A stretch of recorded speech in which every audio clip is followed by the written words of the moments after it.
Welcome to new TV Telugu. ఇప్పుడు AP top 10 చూద్దాం.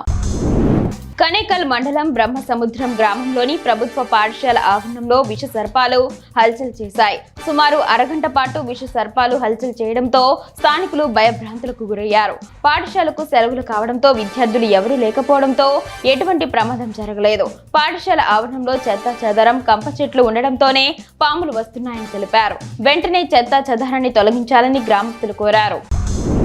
Chittoor MLA Gurazala Jaganmohan కు తాము మామూలు ఇస్తున్నామంటూ చేసే అసత్య ఆరోపణలు మానుకోవాలని స్క్రాప్ వ్యాపారులు స్పష్టం చేశారు. చిత్తూరు ప్రెస్ క్లబ్ లో వాళ్ళు మాట్లాడుతూ వ్యాపారుల నుంచి కూటమి నాయకులు కిలోకి రూపాయి చొప్పున వసూలు చేస్తున్నారని వైసీపీ ఇన్ఛార్జ్ విజయానంద్ రెడ్డి చెప్పిన మాటలు పచ్చి అబద్ధమన్నారు. తాము వ్యాపారులమని రాజకీయాలతో సంబంధం లేదని స్పష్టం చేశారు. దొనకొండ మండలం బాదాపురం ఎస్పీ కాలనీకి సాగునీరు రాకపోవడంతో స్థానికులు తీవ్ర ఇబ్బందులు పడుతున్నారు. ఎన్నోసార్లు అధికారులకు సమస్యను విన్నవించినా పట్టించుకోవడం లేదని ప్రజలు వాపోతున్నారు. దాదాపు 5 నెలల నుంచి సాగునీళ్లు రాకపోవడంతో అవస్థలు పడాల్సి వస్తుందని చెబుతున్నారు. ఊరిలో ఉన్న బోరు రిపేర్ వచ్చినా పట్టించుకోవడం లేదు. ఇప్పటికైనా అధికారులు స్పందించి సమస్యను పరిష్కరించాలని వారు కోరుతున్నారు.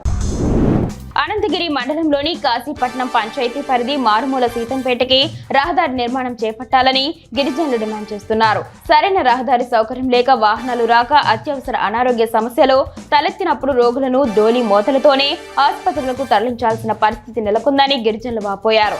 రహదారి సమస్యపై అధికారులకు, పాలకులకు ఎన్నోసార్లు విన్నవించినా పట్టించుకోలేదని ఇప్పటికైనా స్పందించాలని కోరుతున్నారు. మోపిదేవి మండలంలో కురిసిన అకాల వర్షానికి పసుపు పంట రైతులకు నష్టం చేకూర్చింది. మోపిదేవికి చెందిన పసుపు రైతు పాతూరి బాబురావు మాట్లాడుతూ కష్ట నష్టాలకు ఓడ్చి పండించిన పసుపు పంట చేతికి వచ్చే సమయంలో కురిసిన అకాల వర్షం కారణంగా తీవ్రంగా నష్టపోయినట్లు తెలిపారు. తడిసిన పసుపును ఎండబెట్టడానికి ఎకరానికి 10,000 రూపాయలు అదనంగా ఖర్చవుతుందన్నారు. ప్రభుత్వం నష్టపరిహారం అందజేయాలని కోరారు.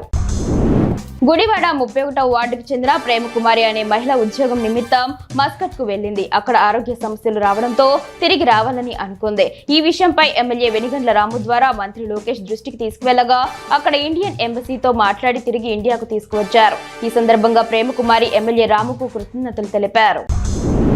ఏపీలో తొలి ఓపెన్ ఎయిర్ థియేటర్ ప్రారంభమైంది. గోదావరి తీరం, సాయంత్రం వేళ చల్లగాలిలో పాత సినిమాలు చూడాలనే వారి కలను నిజం చేశారు. శ్రీ జ్ఞాన సరస్వతి పీఠం నిర్వాహకులు రాజమండ్రి సరస్వతి ఘాట్ వద్ద తొలిసారిగా ఓపెన్ ఎయిర్ థియేటర్ ను ఏర్పాటు చేశారు. మెగాస్టార్ చిరంజీవి నటించిన స్వయం కృషి సినిమాను నిన్న రాత్రి ప్రదర్శించారు. ఈ మూవీని పర్యాటకులు, సందర్శకులు తిలకించారు. మాజీ మంత్రి కొడాలి నానికి శస్త్రచికిత్స విజయవంతం కావడంతో నందివాడ మండలం వైసీపీ ఆధ్వర్యంలో నందివాడ నుండి వెన్నెనపూడి గ్రామంలోని లూర్దు మాతా చర్చ్ వరకు వైసీపీ నేతలు పాదయాత్ర నిర్వహించారు. ఈ కార్యక్రమంలో మాజీ ఎమ్మెల్యే కైలే అనిల్ కుమార్, దుక్కిపాటి శశిభూషణ్, పాలడుగు రాంప్రసాద్, పైహల ఆదం, గొర్లా శ్రీను, దేశిరెడ్డి, రామ్మోహన్ రెడ్డి తదితరులు పాల్గొన్నారు. ఏపీటీఎఫ్ రాష్ట్ర యూనియన్ పిలుపు మేరకు కనిగిరి తహసీల్దార్ కార్యాలయం ఎదుట ఉపాధ్యాయులు నిరసన వ్యక్తం చేశారు. ఏపీటీఎఫ్ జిల్లా నాయకులు మాట్లాడుతూ జాతీయ విద్యా విధానం, విద్యా హక్కు చట్టంలో పేర్కొన్న మేరకు అన్ని పాఠశాలలో మాతృభాష మాధ్యమాన్ని కొనసాగించాలన్నారు. సిపిఎస్, జిపిఎస్ రద్దు చేయాలని తెలిపారు. మెమో నెంబర్ 57 ప్రకారం 2003 డిఎస్సి వారికి వెంటనే ఓపీఎస్ అమలు చేయాలన్నారు. మెలియాపుట్టి మండలం మొజ్జాడ గ్రామంలో అభయ ఆంజనేయ స్వామి ఆలయ ప్రతిష్ట మహోత్సవంలో భాగంగా ఎమ్మెల్యే మామిడి గోవిందరావు పాల్గొన్నారు. ఆలయానికి చేరుకున్న ఆయనకు నిర్వాహకులు స్వాగతం పలికారు. స్వామివారిని దర్శించుకున్న అనంతరం ప్రత్యేక పూజలు చేపట్టారు. ఆలయ అభివృద్ధికి 15,000 రూపాయలు విరాళం అందజేశారు. ఈ కార్యక్రమంలో ఆయనతో పాటు స్థానిక నాయకులు తదితరులు పాల్గొన్నారు.